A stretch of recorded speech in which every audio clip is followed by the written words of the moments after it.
Salve omnes, and welcome to this week's video tutorial. Chapter 24, Ablative Absolute, Passive Periphrastic, and Dative of Agent. Just what the grammar doctor ordered.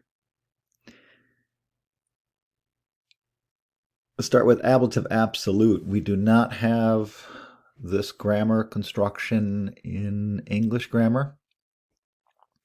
So this one can take a little bit of time getting used to, but with a little bit of practice, it is easily recognized and understood and translated. As always, start with the words or the concept, ablative absolute, which tells us we are dealing with words that have ablative endings.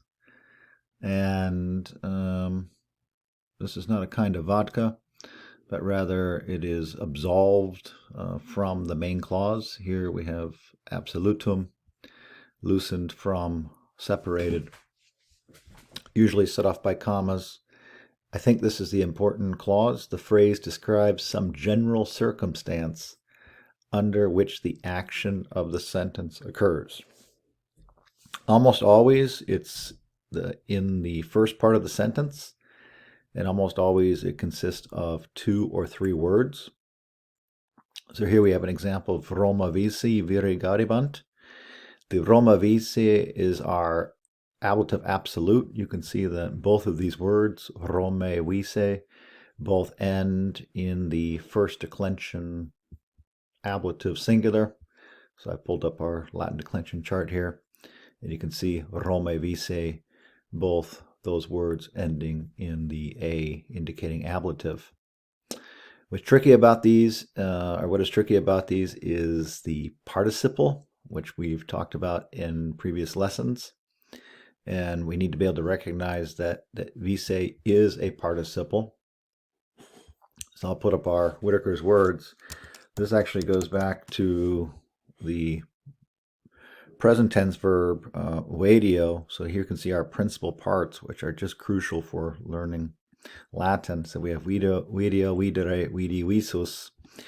It is the fourth principal part, which gives us our participle stem.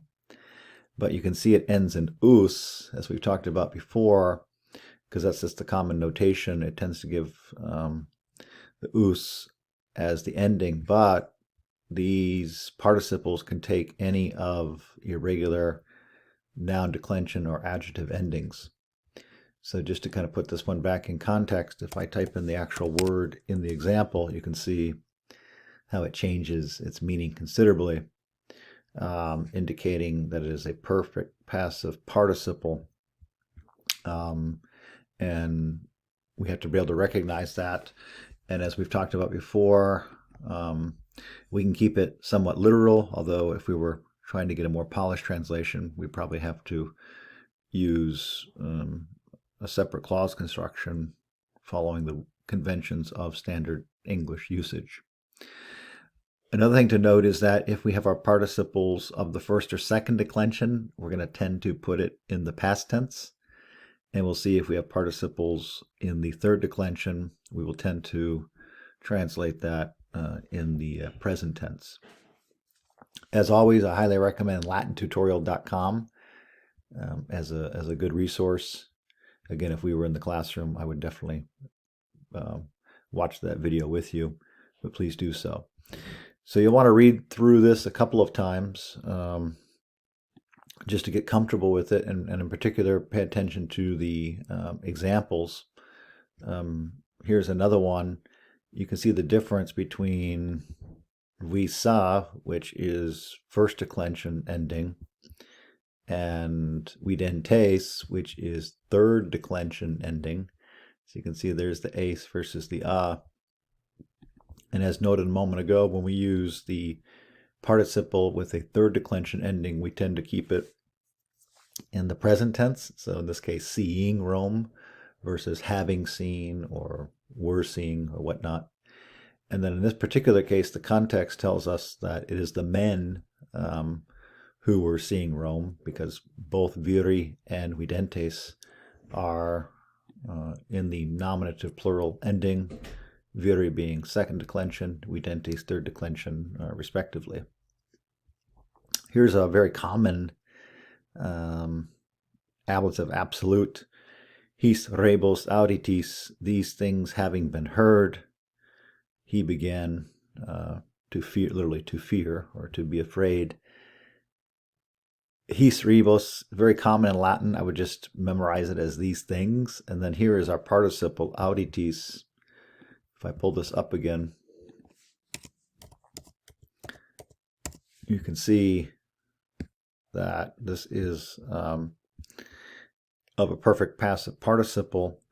And once again, if the participle is a first or second ending, first or second declension adjective ending, we need to translate it using the past tense. And so in this particular case, since our ending is is, we can see that this is going to be ablative. Really doesn't matter in the gender in this case because they're all is. And so that leads us, following the rules of Latin grammar, to translate it as the past. There are some notes here about how more natural English would prefer some conjunction and making it a clause. But I will tend to keep my translations somewhat literal. And of course, by now, hopefully you've established some method and style for reading and translating Latin on your own. Here's a good example of the different ways you could translate a ablative absolute. Eo imperium tenente. So the first thing we want to recognize is the tenente is a present participle, going back to a previous chapter. So there's our NT, which we've noted before. But then you can see it ends in E, which is third declension ablative singular. So we put all together. We know we're going to translate it using the present tense, but how to translate it, you can see that can be a little bit tricky. With him holding the power, since he holds the power, when he holds the power, if he holds the power, although he holds the power. Most important is the fact that all of these examples are using the present tense for the participle, in this case, holding, holds, holds, and so forth. And then I fear the outcome. All right, so again, that can be tricky, but I think if you read through this a couple of times, do the self-tutorial exercises in the back of the book, for which you have the answers, and also take a look at latintutorial.com.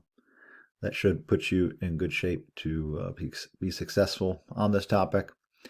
And then just to look ahead in today's lesson, you will see that the number of examples we have are not that many, and the sentences are rather short.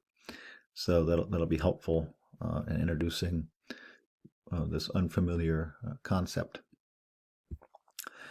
Read through the passive paraphrastic, which is again something that we call the gerundive in English grammar, and we'll talk about that. But it often generally means something that must be done or should be done, as you'll see when we get to the examples. But the term paraphrastic, as your book points out, means talking about it. And we'll talk about that when we get to the examples. In my experience, these constructions probably just need to be memorized, because going from Latin to English or English to Latin can require some more sophisticated understanding of each grammar than we often have time to do at this stage of your Latin learning. And then we have dative of agent, which isn't too difficult. Once again, always start with the terms, so we know we're talking about some word or words that are in the dative. Agent means some person doing it. We've had the ablative of agent, as your book points out, but now we have the dative of agent, has the same meaning, simply just changing the case. So here's some examples where mihi is in the dative, and they give you some examples of how to translate that. Same thing is omnibus is in the dative, And then nostris is also in the dative. So here's our vocabulary. The Wheelock's companion website has some pronunciation guides for these, but hopefully at this point, pronunciation of Latin is not too tricky or unfamiliar. So Carthago, Carthaginis, Fabula, Fabulae, Imperator, Imperatoris, Imperium, Imperii, Perfugium, Perfugii, Servus, Servi, Solacium, Solacii, Vulnus, Vulnerus, Re ut postio, Cipio, Cipria, Cipia, Ceptum, Cipio, Cipria, Cipti, Acceptum, Recipio, Recipere, Recipio, Receptum, Pello, Pellere, Pepuli, Pulsum, Expello, Expellere, Puli, Expulsum, Naro, Nare, Naravi, Naratum, Quaero, Quaere, Quaesivi, Quaesitum, Radio, Redire, Risi, Risum. And we said before, because I'm using a Kindle version, the vowels are just kind of a wonky character there. All right, let's go into the lesson. Number one is a reference to Cato the Elder during the Second Punic War, modern-day Carthage, northern Africa, or Libya today, but back then competing for control of the Mediterranean world with Rome at that point. You may be familiar with the Carthaginian general Hannibal, and so that is sort of a reference to Cato apparently would conclude all his speeches in the Senate referencing this threat in the south. And so we have Carthago delenda est. Here is our gerundive. If you go back and look at that grammar, you can see the gerundive kind of has the nd in it. So gerundive, so laudanda, faciendum, and so look for the nd as kind of a, if you will, a signpost that we are dealing with the gerundive. And so we're going to translate this as Carthage must be destroyed or is to be destroyed. So I have our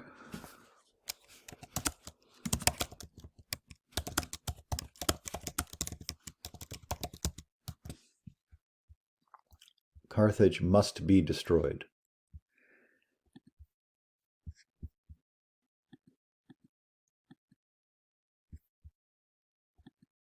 Here is some vocabulary that will help you with that. So Carthage, city in North Africa. And yeah, I'm trying to think of what else might be. So even prior to this lesson, you might think Carthage is. Well, then is what? Well, delenda simply means is to be destroyed. And so why this is tricky, and I think this is perhaps, in my view, one of the trickiest parts of Latin grammar, is Latin uses one word, whereas the English translation is going to use, so is to be destroyed is 3 words, must be destroyed is 3 words, and so that's often the tricky part, is coming up with those proper words in English grammar.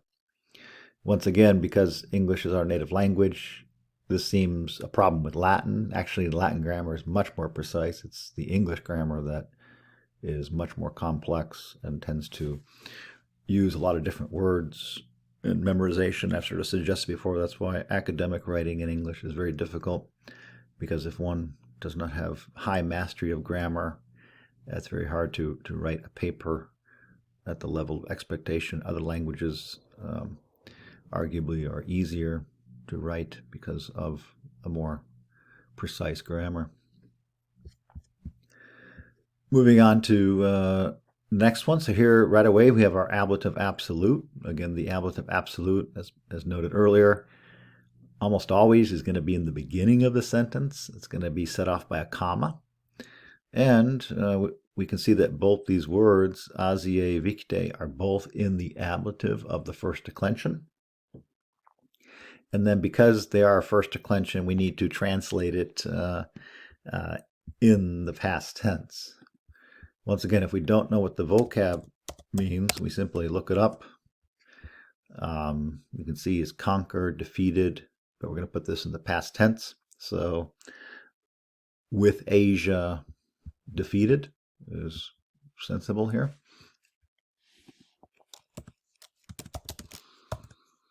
So literally Asia defeated, but with kind of readily comes to mind. You can often say after Asia, well, actually, I think with probably make the best case in this case, but with Asia defeated, and then looking at the rest of the sentence, dum Romanos felix multos servos in Italia misit, by Pliny the Elder. So we need to recognize the subject. So Romanos dux is the Roman leader, but then they throw in an adjective here, which is in the nominative, so we got to put all of it together. So the happy Roman leader. So let me go ahead and write that down as a place marker, just to have that in place. Could also mean the fortunate, but I'm just going to go with happy. Leader could also mean general, as often, I think for our purposes, since we're doing textbook Latin in one sense, we're not publishing this quite yet. And so you can say leader, guide, commander, general. Probably not duke, because that would be medieval Latin. So, and guide kind of, I think, misses the point too. So maybe leader, commander, or general would work best in that one. Just choose one. But then what's our subject? Misit.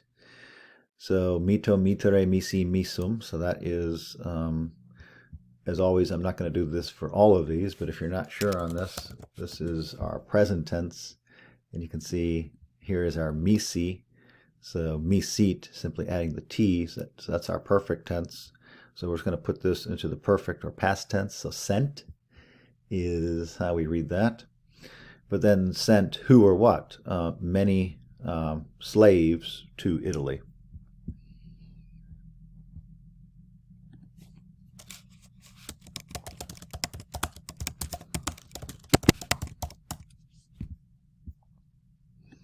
So fairly straightforward with that ablative absolute being exemplified in the beginning of the sentence. Here we have another ablative absolute. This one actually has 4 words, which most of the time it's going to be 2 or 3, but here we do have 4. So we need to be able to recognize that omnibus, ferro, militis, peritis are all in the ablative. This is third declension ablative plural, second declension ablative singular, and then this is going to be militis, peritis. Also, peritis is going to be second declension ablative plural, is, so e orum is os is. And then this one's actually in the third declension because it's the possessive, in soldiers with apostrophe s, so third declension genitive singular is is. So again, hopefully you have your grammar charts out, but there it is, militis, which tells us. But the other ones do have ablative endings, and it's in the beginning of the sentence that tells us that we have an ablative absolute. So, but because these, let's see, so how we're going to translate this? Probably because everyone was terrified by the ferro means sword, by the soldier's sword. So let me go ahead and write that down, and then I'll explain it, and we'll move on. Or maybe since might even be better, right? So since everyone, so omnibus.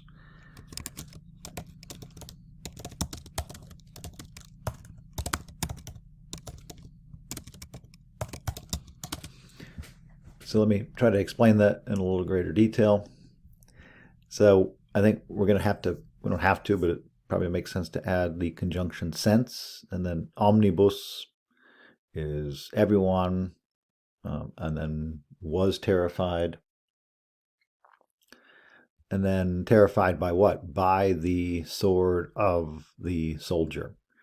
So by the sword, second declension, ablative singular. And then we already mentioned this is the genitive because the sword belongs to the soldier. Quisque means like each person or everyone. was wanting to save himself. So we mentioned before, Latin uses the reflexive himself, much more common than English, although in this case, I think if every man, woman, and child is running for him or herself, if you will, running for themselves, then even in English, I think we'd have that there. So each person was wanting to save himself.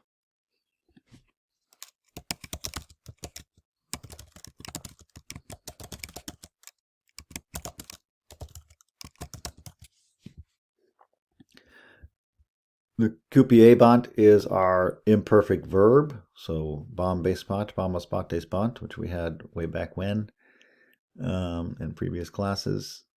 So that is simply was wanting. And then here's our infinitive to save, and then we already mentioned to save who? Himself. Moving on to trace. Here we have a gerundive because we have the nd there. And we don't have any. So how do you know the difference between the gerundive or the periphrastic and the ablative absolute? Well, notice that number 4 doesn't have any ablative endings, whereas number 2, which I think is a little bit clearer than 3, both asie and victe both end in the ablative. So that'll be a good way for you to distinguish between these two concepts in this chapter in belong. So quidquid means whatever. So whatever it literally is to be said or must be said. So I'm going to go with must be said.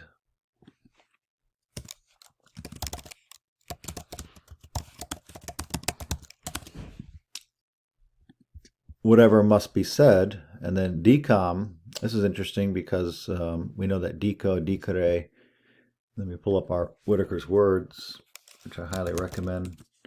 So here's our principal parts, deco, decere, dixi, dictus. Notice that I guess the point I'm trying to make is that we have to recognize this as the future tense. So this actually is the future tense ending in am. Remember, the bo, be, boo is only for verbs of the first, second conjugation ending in are or ere. The third conjugation doesn't end in bo, be, boo for the future. So we need to be able to recognize decom as the future tense. So, and then libere just means freely. So I will speak freely.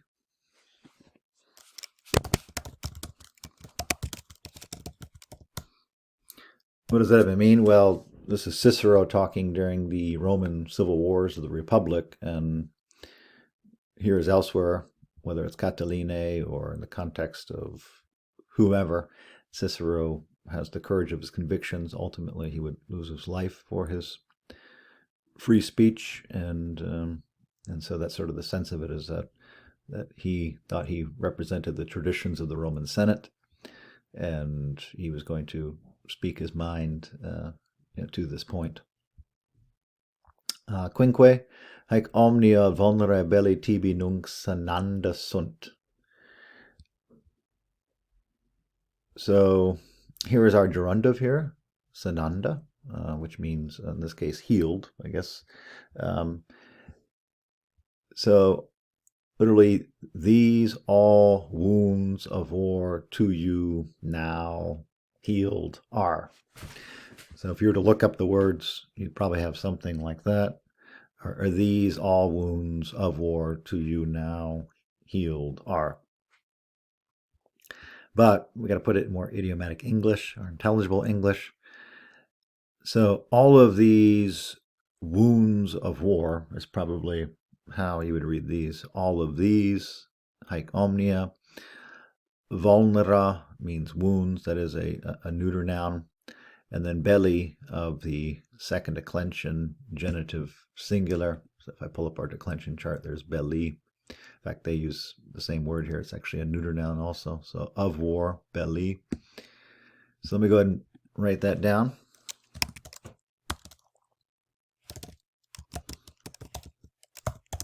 Wounds of war, injuries of war.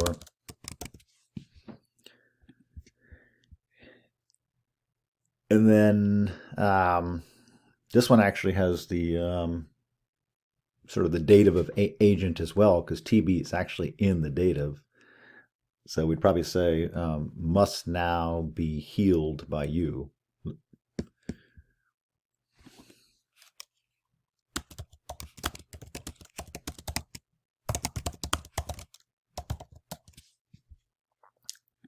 So this one's tricky because of the new grammar it includes, and probably just need to memorize haec omnia is all these, and then vulnera is actually, you can see if I pull this up on our Whitaker's words,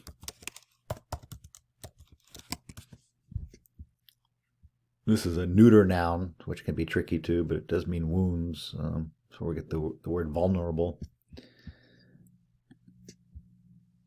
And then the must, in this case, is that's the whole point of this. The gerundive has some obligatory character, and that here it means healed. But then we have the dative of agent because TB is in the dative. So it's the tu te TB. Tu means you. Te means you. TB means you. But tu is the nominative, te is the accusative, and TB is the dative.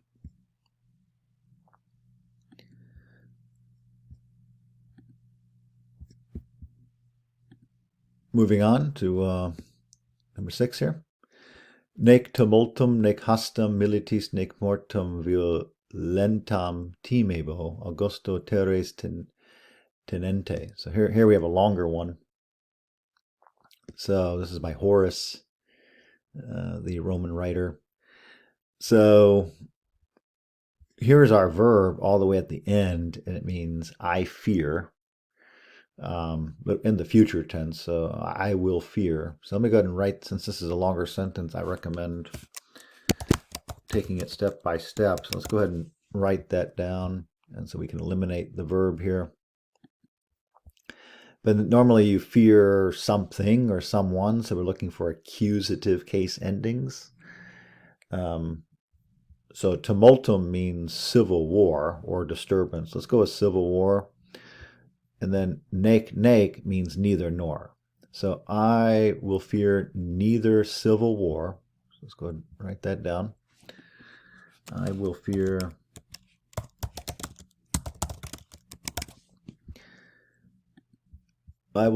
neither civil war. Hastam means the spear, and then militis, of the soldier, nor the soldier's spear for hastam militis. So militis is third declension genitive singular, so militis. So let's go ahead and write that down as well.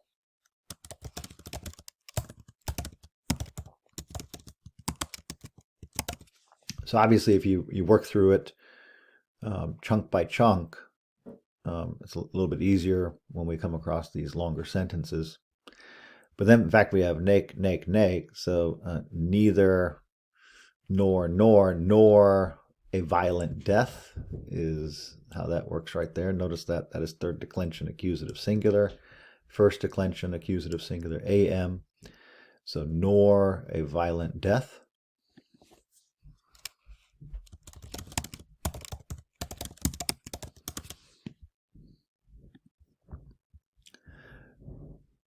And then here's our ablative. Actually, this is, I think, just a regular participle here. Tenente means holding. So this is just a present participle with lands. So this is a reference to Caesar Augustus. Horace lived 65 to 8. And so during the time of Caesar Augustus. So with, and then we have the dative of agent because Augustus, second declension, dative singular is Augusto.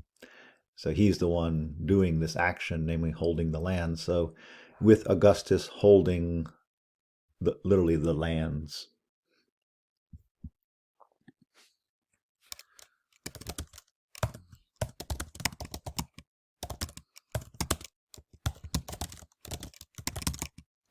The idea here is he's holding the nation together after the civil wars that had brought about the collapse of the Roman Republic in the first century. This is where we could probably look this up to see for other possible ways to translate this. So you could say lands or country. So maybe country might sound a little bit better. Again, I'm going to keep it literal with Augustus holding the country together is sort of the sense of it there. Moving on to number 7, here we have a very classic ablative absolute. As I mentioned, almost always it's of 2 or 3 words. This is a reference to the 7th and last king of Rome. Remember, Rome began as a monarchy in 753 BC and became a republic.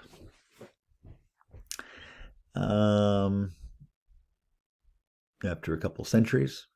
So in 509 BC, so Tarquinio expulso. So since they both end in O, that's second declension ablative singular. So we're going to translate that in the past tense because that's the rule. Whereas here we translate it in the present tense because it had a third declension ablative singular ending. So after Tarquinius was expelled, and in fact, I think this is one of our vocabulary words, was, so you could say was driven out, was expelled, or was banished for one of those.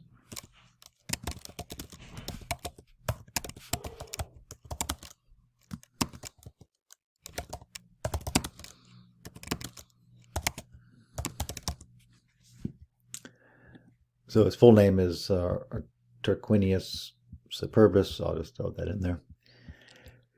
So after Tarquinius Superbus was banished, the name of the king was not able to be heard.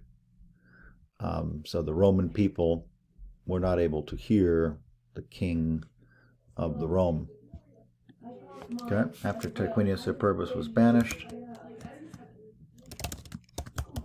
the Roman people were not able to hear the Roman people, populus Romanus non pot erat, were not able to hear the name of the king. The Roman people were not able to hear the name of. So the idea there is that, as in the United States, the word king, the idea of monarchy is somewhat anathema to both Romans and Americans. And so Rome prided itself on being a republic, is sort of Cicero's point, and it was the people, at least in theory, as an ideal that gave authority to the Senate and the consuls in terms of representation. And of course, our own nation's political history, the Founding Fathers, tried to reimagine this in the 18th century. So the Roman people, just to tidy up this a little bit, so there's our second declension nominative singular. The Roman people, and then non pot erat, could not hear or was not able to hear. That was because it was taboo to mention it, if you will. And then nomen is our accusative direct object. Notice that nomen actually has a kind of a unique ending. And then of the king, that is third declension genitive singular. So you could also say the king's name would have worked too, to hear the king's name. All right, moving on to number 8. Ad utilitatem vitae omnium consilia factaque nobis regenda sunt, by Tacitus, famous Roman historian. So here we have regenda. This is our gerundive again because it's ND. And notice, once again, we can tell this is a gerundive and not an ablative absolute for a couple of reasons. One, remember the ablative absolute almost always will be the first part of the sentence. And then notice we don't have a macron over here above the A, so we're not dealing with an ablative ending, but rather a gerundive, which is indicated by the nd and context clues and just knowing Latin grammar. So, as always, I think let's get our vocabulary first. So let's go back to just basics. So you have to, utility, life, all, plans, deeds, us, ruled, are. So once you get your basic vocabulary by looking up words either in a book, dictionary, or Whitaker's Words, or asking someone, then comes the hard part, if you will. We have to figure out the case endings and who's doing what. So what is the subject in this sentence? We've had concilium before. This one's tricky because it's a neuter noun. So let me pull this vocab up for us here. So this is where context clues are going to be important and just basic logic in terms of deciding what word might be the subject. But this actually is our nominative plural subject, and it means could mean a lot of things. Could mean debates, discussions, deliberations, counsels, suggestions, and so forth. Maybe plans, or even purposes might even work too. For us, just choose one that you think works best, and then after you work through the translation, you can always go back and choose another word if you think. I'm going to go with purposes. So I'm going to go ahead and write that down.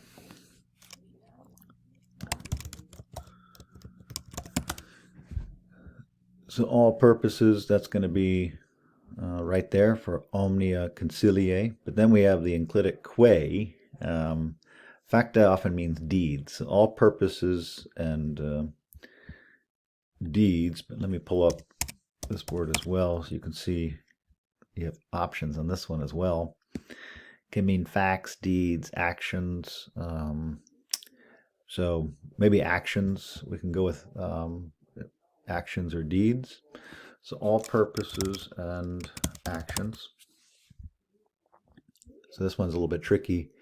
As you know, the wheel ox is often organized. The last couple are a little bit trickier. So omnium concilia factaque, and then regenda. This is our gerundive. So let's look this up to see what options we have on this. Are to be directed or are to be ruled. I'm going to choose directed, but again, as I go through the other vocabulary, I may change that, or maybe not. I'm just giving you a tip on how to guide your own learning. So I'm going to say must be directed.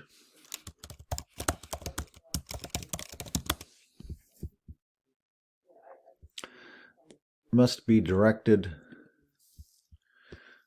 So there we go. So omnia concilia, so all purposes and deeds must be directed by us. So I'm going to, nobis means by us. So there's our dative of agent, which is one of the vocabulary, or excuse me, grammar topics in this chapter.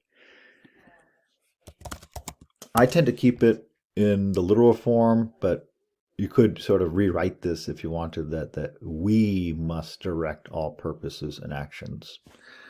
So I'll go ahead and put that in there. And in one sense, that would be better English, but I think it's not as helpful in my view for actually learning Latin. So it might help you with your English, but ultimately we're trying to learn Latin. So I'm going to keep it somewhat literal so we can follow the grammar and not just think that there's an easy way to translate it into English, which there really isn't. So we must direct all purposes and actions. Again, I was kind of keep it there as an idea. In fact, let me get rid of that. But we still have these other words here. And then, so now we're just left with, so we've taken care of all this. Now we're left with ad utilitatem vitae. This example is interesting too because you can see the word order in English, obviously, we're used to starting with the first word in the sentence, and normally the subject and verb are pretty close to the beginning. But Latin, not so much. And indeed, if you go to unadapted Latin, which we don't have in this book, you would see it's the same methods that we're practicing here. It's just that the word order is much, much different and requires a lot more patience and a lot trickier because you have to sort of hunt down by careful analysis of word order and the endings in order to make sense of the syntax. So it's the same things we're learning here, but you can imagine reading Tacitus or Cicero in the original and longer text is a lot harder than what we're doing, even though it's similar in many ways. All right, so then literally for the usefulness of life or for the utility of life. For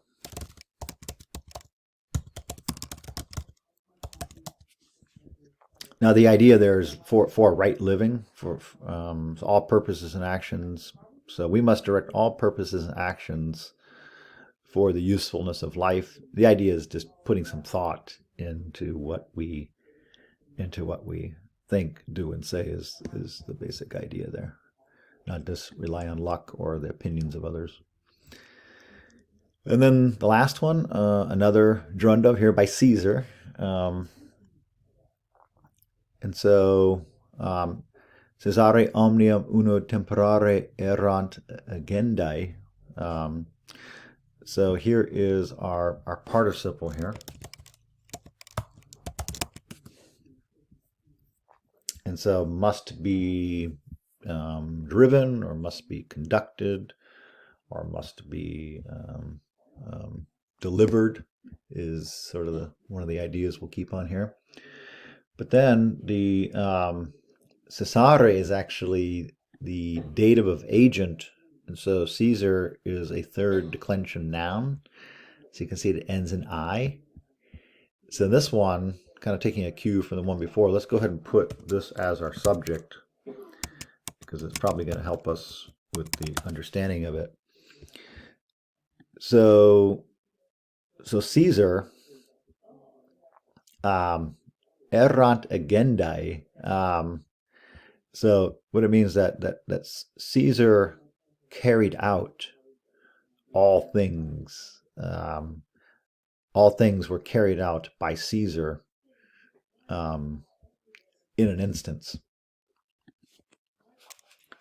So Caesar carried out all things.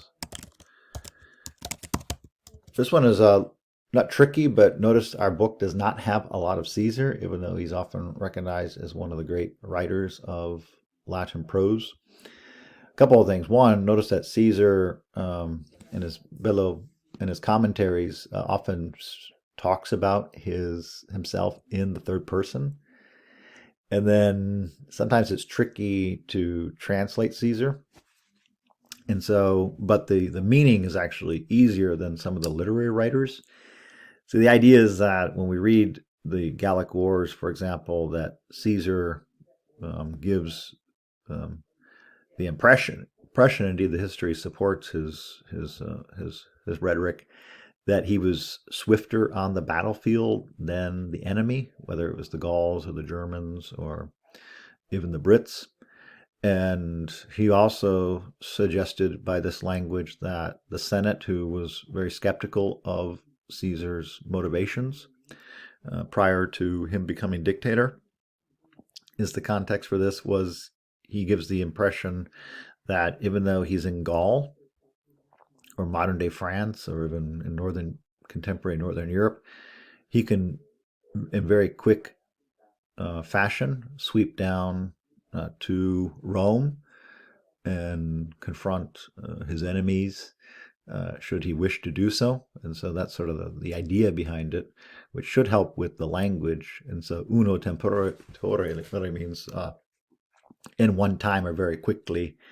And so Caesar completed everything very quickly is probably the most straightforward translation, even though it doesn't quite fit follow closely the grammar. All right. So in an instance, or even very quickly, again noting that we are being a little bit more free in our translation. All right, let's move on to the longer passage. We don't have a full longer passage, so we'll do a couple of these. In fact, maybe I would just read this one and then maybe looking at the three. I think we have, let's see, what is it? We have Horace as well. Let's do the first two.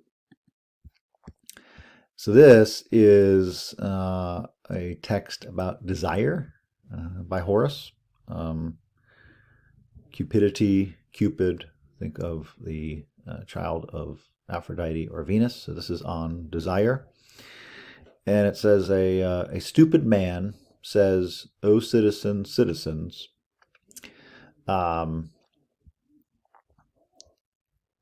money must or should be placed before everything else." So this is so the stupid man is telling his fellow citizens to place money before everything else.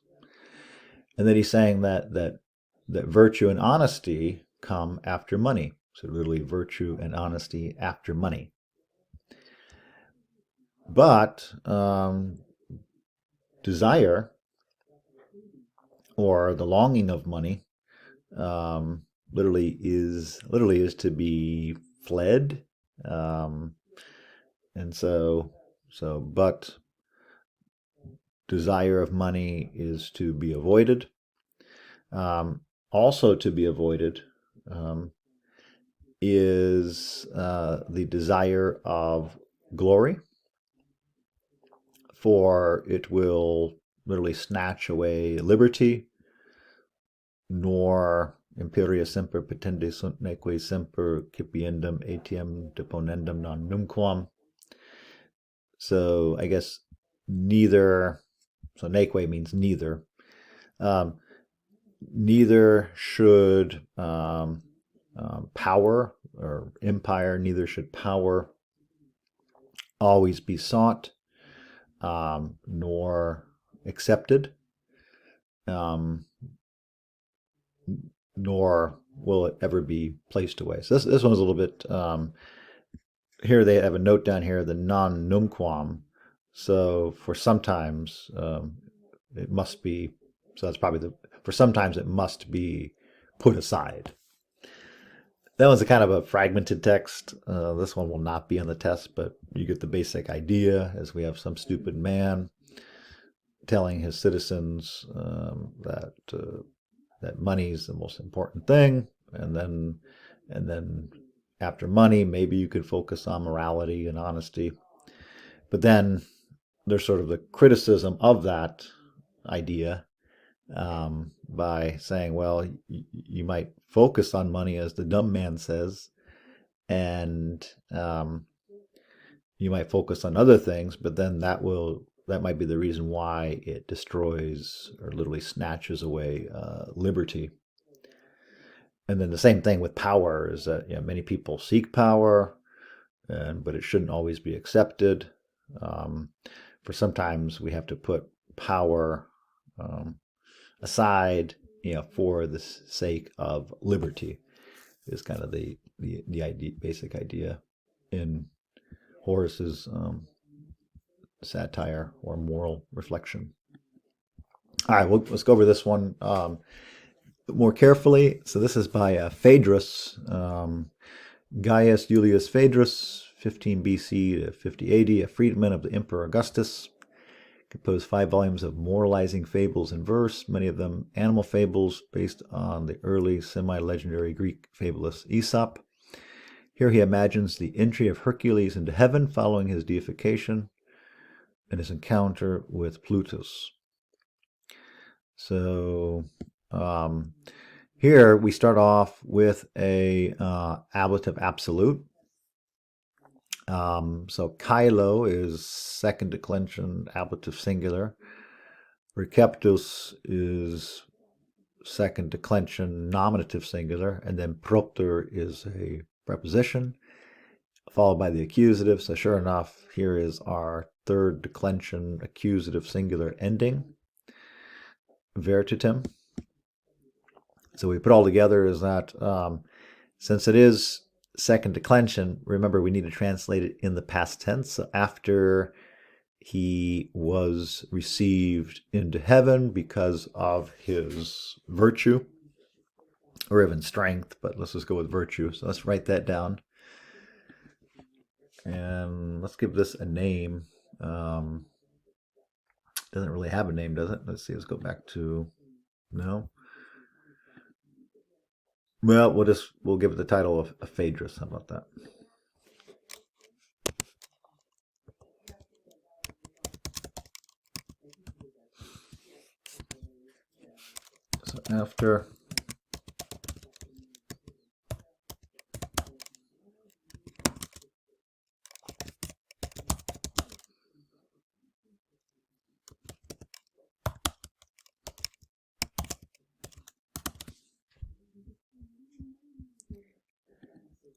So after he was received in heaven.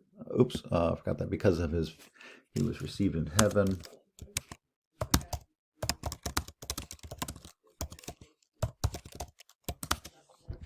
So here's a good example where in English we have 1, 2, 3, 4, 5, 6, 7, 8, 9, 10 words, whereas the Latin has 4.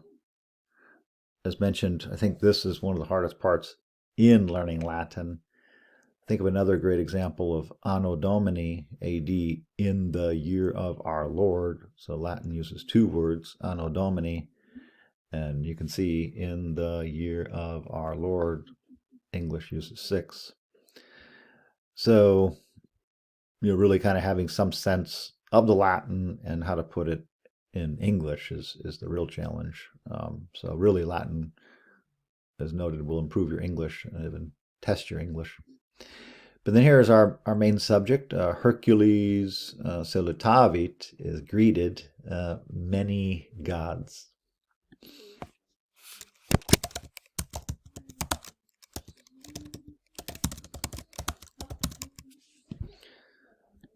Hercules, this one's fairly straightforward. Salutavit, so imus istis erat, and then multos deos is simply second declension accusative plural. So there's our direct object.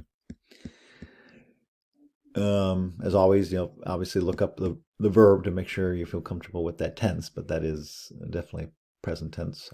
Perfect tense, which is our simple past in English. But Pluto, so literally, but with Pluto coming. And so this is interesting right here is we have, this is second declension ablative singular and third declension ablative singular. Pluto, of course, being the god of the underworld. So let's go ahead and write that down. But with Pluto coming or Pluto arriving.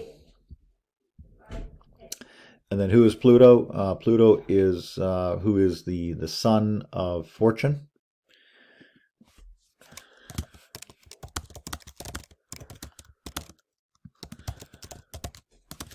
As you know, in mythology, fortune, fate were much stronger than the gods. So sort of perhaps the reference or context for that remark. But with Pluto coming, who is the sun, so Philios is second declension nominative singular, and then Fortunae is first declension genitive singular, so that's where we're getting of fortune.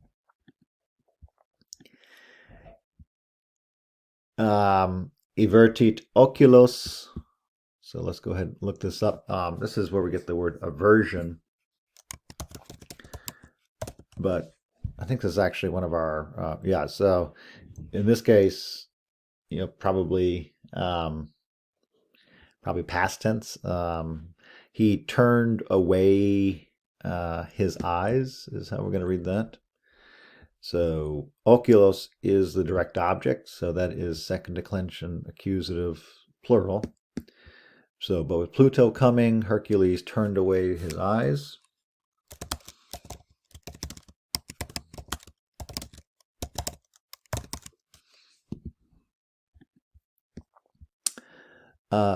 Then, causae quaesita, which means then having been questioned about literally the cause, but in other words, then having been questioned why. In other words, why did he turn away his eyes from Pluto? So this one is an ablative absolute of the, you can see A with the macron are both first declension. This one's a little bit tricky because you have to kind of have a sense of it, and we know we need past tense because it is first declension endings, and we know that these are participles. So then how to translate it? Well, you can play around. This one kind of goes back to this example right here. We're only playing around with different possibilities is going to give you one where you feel, one, you understand it, but two, how to best translate it. And so obviously for me, having dealt with this a lot longer than you have, it's intuitive, but it's kind of hard to explain. But we do know that these are in the ablative because we see the macron. Here we have a participle, and here we have causae. So then, having been asked the reason why is what I'm going to go with right there. So he turned away his eyes. So when he was asked the reason why, or after he had been asked the reason why, would also work.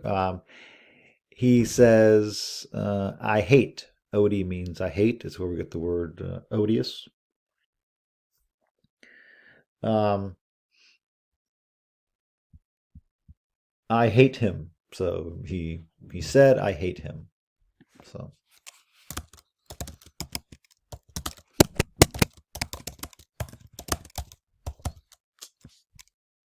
he said, I hate him. And then why does he hate him? Because he is a friend of wickedness, is kind of how that might be read there. Malis, literally malice. You can see he is a friend of evil, of misfortune, calamity, mischief, evil.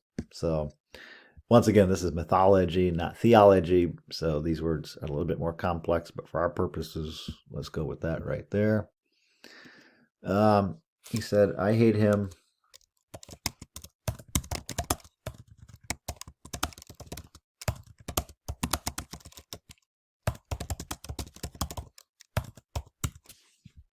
Evil or mischief might even be better. Evil might be too strong a word to apply to mythology, but I'm going to go with it. I hate him because he is a friend of evil, and also, atque means also, and corrompit in this case means corrupts, right? So, and then he corrupts all, and also because he corrupts all things.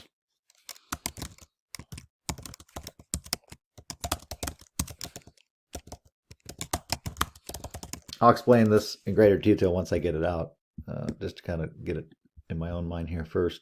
And because he corrupts all things, and then literally for the sake of profit or for the sake of gain.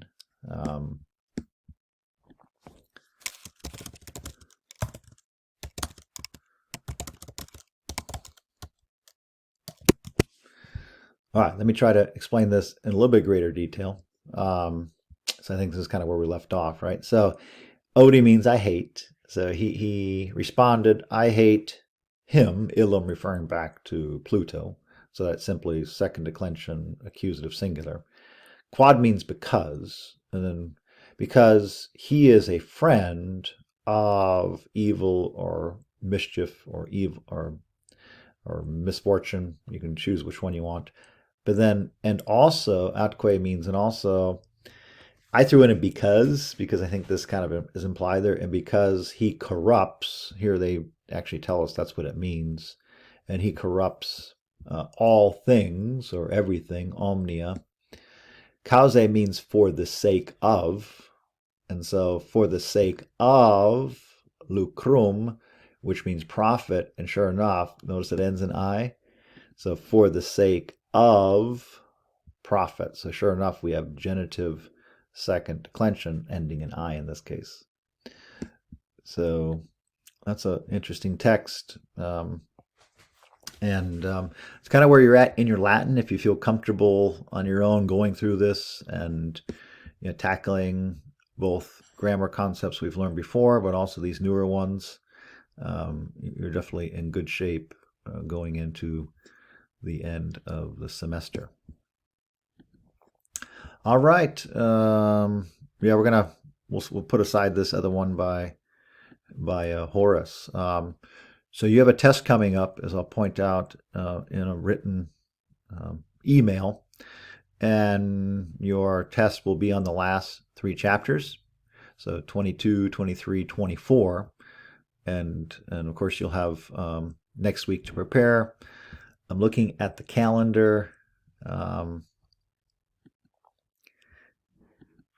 Let's see here.